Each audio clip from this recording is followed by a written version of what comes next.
What's going on, guys? Welcome to the world of Asilk, where today we'll be comparing the two most prominent city building games in its industry, City Skyline and Simcity 2015. Please note that this is not a comparison of which game is better, rather it is a comparison of features of each game to potentially help those who are, looking for a game to buy and are torn apart to which one to get. Also note that I'll be comparing based on the vanilla game, so no mods are included in this comparison, although there will be a section dedicated to it. All of the timestamps to the sections will be in the description below, so if you want to skip to a particular section, you could do that. So without further ado, let's get started. The first section we'll be comparing is the road system. In City Skyline, you have both 2- and 1-way roads, along with 4- and 6-lane avenues. On top of this, you are able to modify the existing highway system and draw your own highways. You have a straight tool, a curve tool, and a freehand tool. Additionally, you can make bridges by elevating the roads and make intersection on those bridges.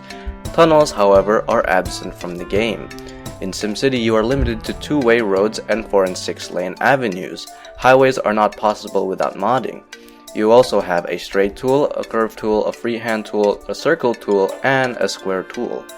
In terms of elevated roads, both bridges and tunnels are possible, though they can be quite finicky sometimes when it comes to hill slopes. In conclusion, City Skylines offers a larger variety in road system but lacks a bit on drawing tools.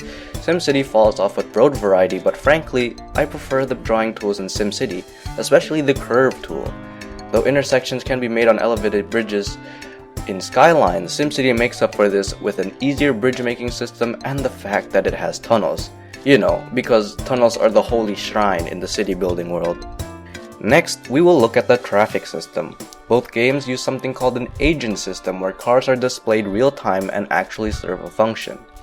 The difference between the two is the efficiency of the agent system. In City Skyline, the agent system for the most part works pretty well. Enormous cities can be achieved without much of a performance hit, and each resident are consistent in commute, meaning they go to the same job every day. In SimCity, however, this agent system is pretty flawed. Services tend to back up traffic, big cities start to lag, and residents go to the nearest job available, meaning residents don't go to the same jobs every day, which causes more problems. In conclusion, both games use the agent system, though City Skyline handle it more efficiently. In the end, agent system or not, you still will fail if your road layout is garbage and traffic is widespread. I'm looking at you, China. Now, let's look at zoning. Both games are fundamentally the same when it comes to zoning. You have residential, commercial, and industry, which are represented by green, blue, and yellow respectively. The discrepancy lies in how the games implement these zones. In Skylines, zones are drawn on roads, which has a clear grid indication of the size of the zone.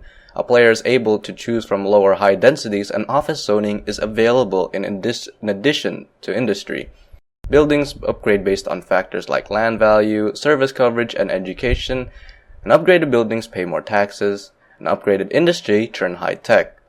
In SimCity, zoning is drawn on the road with only zoning options being residential, commercial, and industry. Density is determined by how happy the residents are and the type of the road the building is placed on. You have low, medium, and high wealth, and each can be created based on land value. In conclusion, though the types of zones are the same, the way they are implemented are quite different. City Skyline has a more controlled way of zoning, while SimCity has a more simplified way of zoning.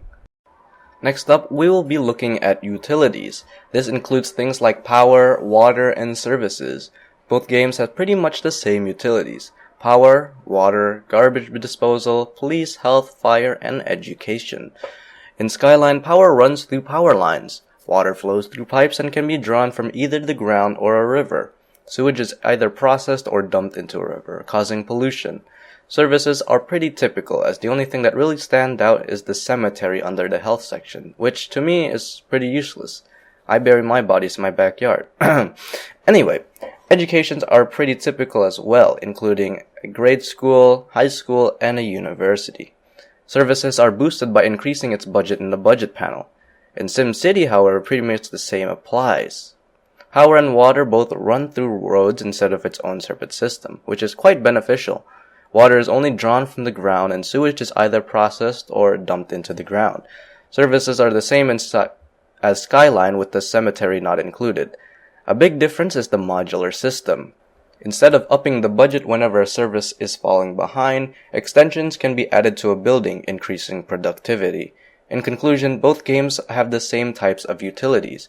Skyline uses power lines and water pipes, while SimCity runs these through roads. Skyline uses budget to boost efficiency, while SimCity uses modular buildings to achieve the same effect. Next up is city management. This includes tools that you are given in order to run your city. In Skyline, you start off with one plot to work with. As your population grows, more and more tiles are able to be bought, maxing out at 9 tiles. However, through modding, 25 tiles are able to be bought. Your city can be broken up into districts, each district having its own set of ordinances. Districts are also able to be specialized. More on that later though. In terms of taxes and budgets, each category is able to be directly editable. In SimCity, you are only given one plot which is fixed at a certain size. Through modding, though, this size could be increased. Instead of expanding your city, multiple city tiles can be claimed in the region, and each city can work with one another and share resources. In terms of budget and taxes, budget is not editable and taxes are fairly limited. In conclusion, you build only one city in Skyline, but you are able to expand this one city. The tools given are very versatile and in-depth. SimCity opts for a more simplistic approach with multi-city play and the absence of ordinances. The next category is Specialization. In City Skyline, districts can be used to specialize in a particular field to generate more profit. These specializations include ore, oil, forestry, and agriculture. In SimCity, multiple specializations can be implemented in one city. These include ore, oil, gambling, tourism, high-tech processing, and if you have the expansion pack, OmegaCo. In conclusion, SimCity offers a bigger variety in specialization. Tourism is pretty fun to play around with, and this feature is completely absent from City Skyline. The next category is Unlockables. Both games handle Unlockables the same way. Skyline uses the population to handle Unlockables. While this is the case with SimCity, SimCity handles it a bit differently. The City Hall is used to control which features are unlocked. When a certain population is reached, one is able to directly control which items are unlocked by building upon the City Hall. In conclusion, though both handle unlocks through population, SimCity has a more freedom in terms of what items are unlocked. The next two categories are grouped into one, that is graphics and music. I know what you're thinking. Why does this even matter? Well, it matters to me, so just roll with it. City Skyline falls short in terms of graphics, with jagged edges and mediocre models. I don't plan on using this game for things like screenshots and cinematics, but maybe. The music is also meh, just saying. I usually play with it off anyway, so it doesn't matter. There's also no nighttime in Skyline, so no night shots here. Sorry. SimCity, on the other hand, has very good models and graphics, so making things like cinematics is definitely possible. The music is just like, oh my god, music is so good. Though I usually play with it off because of YouTube copyrights. God damn it. In conclusion, Skylines, meh. SimCity, oh my god. And this brings us to our last category, modding. This is a feature that makes or breaks a game. Skyline has an excellent modding platform. The Steam Workshop offers extremely easy installation of mods and has a gigantic player base. Because of this, the modding community in Skylines is very active and I don't see the game going outdated anytime soon. Now, in terms of SimCity, well, where do I even start? At first, modding was non-existent. Then Maxis was like, hey, let's actually listen to the player base and give them modding. Thus, modding was created, though it was fairly limited. Many mods for the game now cannot be used in multiplayer. Not that it matters because multiplayer doesn't exist anymore. The modding community is relatively small with only one team calling the shots. Because of this, the game died out pretty quickly. Damn it, EA. In conclusion, Skyline modding is like PC Master Race, and SimCity modding is like consoles. Not much you can really do with it. Oh yeah, one thing I forgot to mention in this comparison. Skyline actually worked on launch. Anyway, that wraps up this comparison of City Skyline and SimCity. Please feel free to comment below and make sure you like the video. Subscribe for more content and check out my other videos. I hope you have found this enjoyable and have a nice day.